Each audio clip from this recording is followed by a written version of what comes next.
Hello, hello. This is our Monday edition, and it is week 3 of the channel. And there's been a lot of growth and interest, and I've genuinely moved and feel really grateful that people are interested in the topics that I'm talking about. So at the time of this recording, there are 34 subscribers to the channel, which genuinely feels crazy. Like,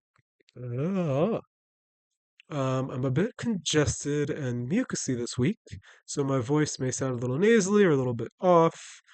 I've been working my brain harder these past 2 weeks than I have in like a decade.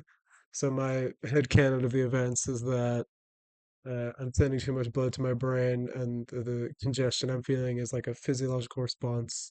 My brain complaining about having to work so hard.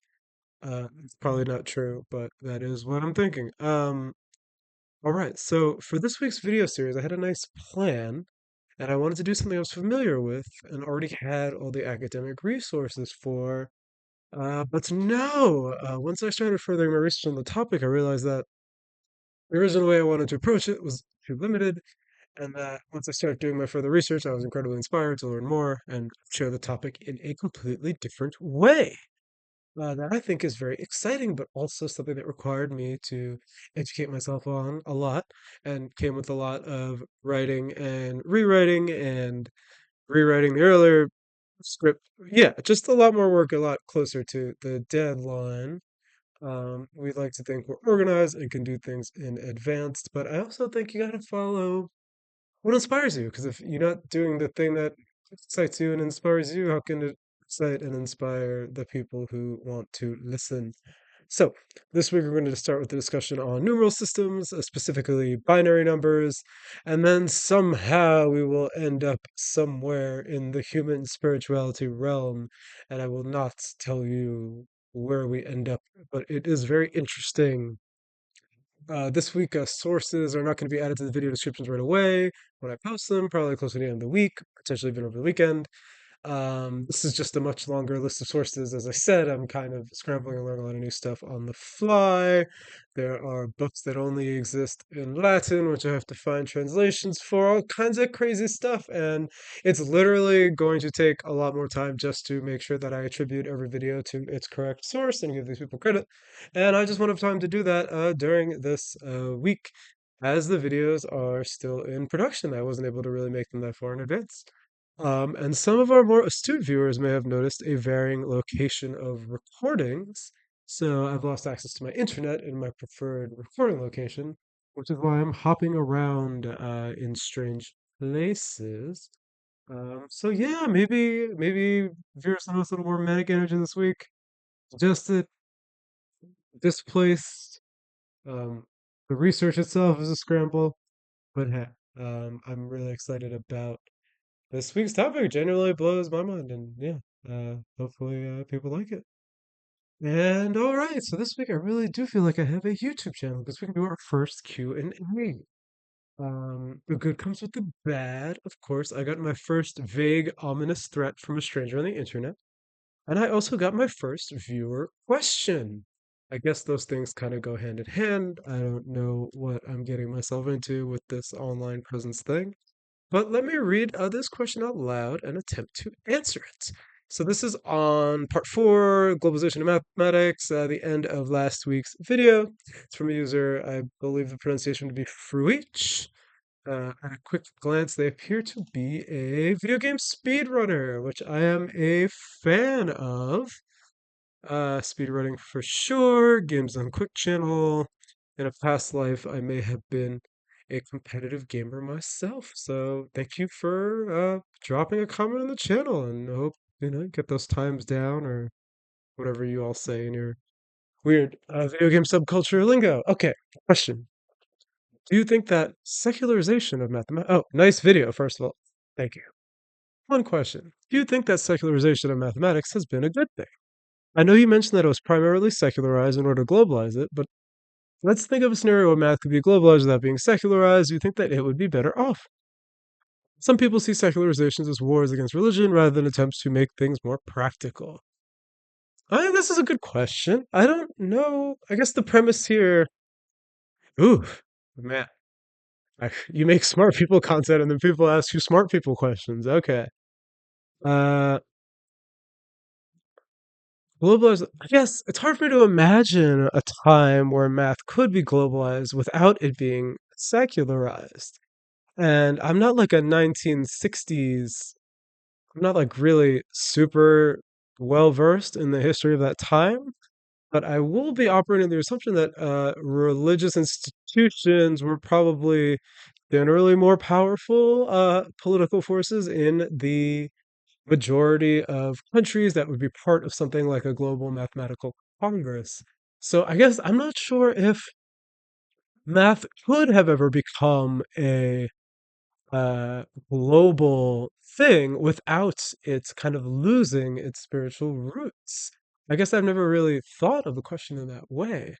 I'd say maybe it was necessary. It's hard for me to think of like an idealized version of the world where, we can take a discipline as at times arcane as math uh, and share it with everyone without people getting offended. Like a lot of stuff, mathematicians love back in the day, like the term polymath, they'd have like 50 different things that they were like the smartest people in the world about. And they love doing things like making proofs for why their God was real and other people's gods were fake and stuff like that. And I guess, I don't know, maybe it would have been too confrontational, maybe. I guess I don't, I just, it's a great question. It's something great to think about. But, what I think is if we can get the spiritual stuff back in math, I think that can be like a positive thing. The example I gave of like a proof of the true Christian God, like, that's not the kind of stuff that I considering. It's kind of a very limited notion of spiritual math that really, I think it can be a very like positive thing. Like we can argue if the current state of theoretical mathematics has much use in society, and I think people would maybe like. I was watching this number file video where this guy's definition of mathematics was the thing that mathematicians talk about, which is funny, but also like kind of has a hint of like sadness in terms of the practical applications of what the field is.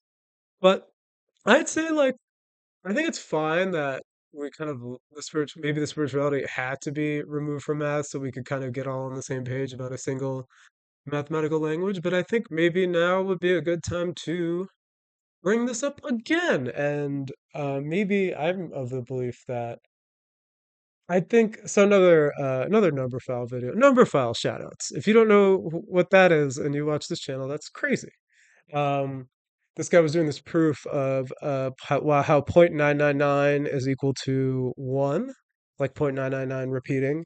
And this is great. I was like, oh, that takes me back to my math education. Love to see that. And but as he was doing it, this like highest level in whatever the analytical field he's in, he's like, you set x to equal 0.99 and then you multiply it by 10 and then you prove that 0.99 is equal to 1. That's the gist of the proof. Um, and he basically said like actually you're not allowed to set x to be equal to 0.99. That's technically incorrect. And I was like, what? I remember when they taught me that, I thought it was so awesome. And it's like you get to a level of math where it turns out you can't do that. And I bring that up to say like, huh, maybe there is a lot of math that has these kind of like quote unquote, for lack of a better word, flimsy connections or things that don't hold up to like incredible scrutiny. And I think like connections between like spiritual truths or like feelings and like emotions and mathematical objects and theoretical things. Like, I don't think this is necessarily something that is like so dismissive and it could potentially be useful. Just off the top of my head, like a common thing with people who have like trauma and PTSD is when they have like emotional reactions to stuff, their brain can't comprehend that it's temporary and that they think it's whenever something bad happens, they think it's going to be bad forever. And I think it's really interesting to think about that in terms of like the mathematics of infinite values, right? So, you can't really sum and do operations on things that have an infinitely large value the same way you can things that have finite values. Um, and the rules are a little different, right? Like between the numbers 1 and 5 and between the numbers 1 and 10, there are like the same amount of rational numbers. It might be same amount of real numbers. But the idea is that like bounded space that like it's not intuitive when we're talking about things that are in the infinite to it's not like the exact same properties as when we talk about like finitely bounded values. So all that to say, I think there's probably is a place for like spiritual discussions that involve mathematical concepts. I don't know if it's if we had I guess my opinion is that like maybe we had to secularize math to globalize it, but there's it's such a vast topic. Like I don't want to pretend like I know much of anything. Like I'm searching and doing research rigorously in real time as I make this channel. But yeah, I'd say I think it's fine that it got secularized as long as we're willing to kind of have these discussions again and like pay some sort of tribute or at least acknowledge the spiritual roots of the field. And I think that example of like trauma or stuff, it's like I think education about theoretical mathematical concepts could be useful and interesting. And that's why I'd be excited to kind of bring discussions of the two topics back together. So yeah, hope that answered your question. Hope that the get your PBs down and the speed running goes well. And yeah, please I'll try and take these days, these Mondays, to address any viewer questions. And I hope you found that discussion interesting. So yeah, we're talking about binary numbers, numeral systems this week. Thanks again so much, everybody who's just joined the channel and is interested in the stuff that I do. It really means a lot. And I will see you tomorrow.